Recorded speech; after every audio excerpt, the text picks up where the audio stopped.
The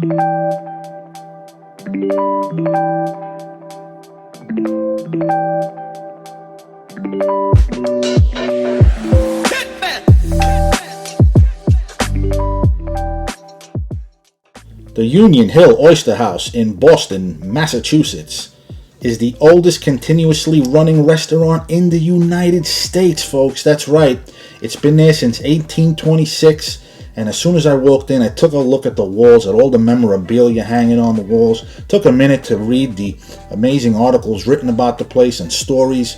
And the Oyster House mainly serves seafood dishes. There are many bars inside. I headed to one of the bars for a quick brew, and then I headed to this bar, the Oyster Bar.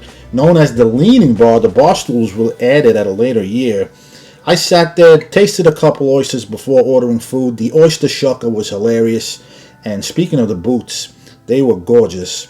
Comfortable, plush. On the walls there are stories pertaining to many of the customers who visited in the past.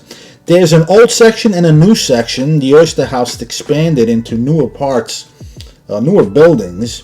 But no matter where you sit, you're going to find beautiful stories written on the wall and beautiful food, folks. That's right. The clam chowder here, one of President Obama's favorite. I heard he ordered 10 bowls to go once. Very conservative approach to clam chowder. Not too thick like some of the chowders in Boston. Perfect amount of potato and clam ratio. Not overly seasoned with the dill. Really amazing clam chowder. And guys, you can't leave Beantown without ordering some Boston baked beans rich with molasses and bits of pork meat.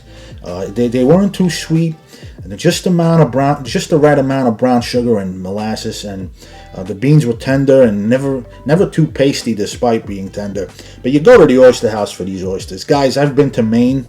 I've been to Portland, Maine. I've had good oysters before. These were the best I've ever had. They were plump, tender, not too briny, sweet, and not too bitter. Some oysters could be sweet. They were served with horseradish and cocktail sauce and a wedge of lemon.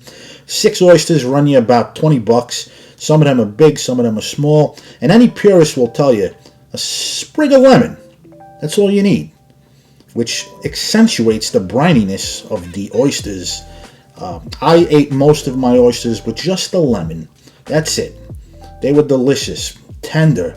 And maybe my last couple oysters, I threw myself a curveball, put some horseradish on them with the cocktail sauce. Truly a different way to eat them.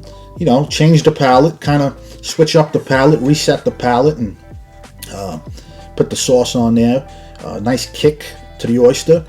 Delicious, delicious oysters, guys. A must visit whenever you're in the historic district in Boston, Massachusetts.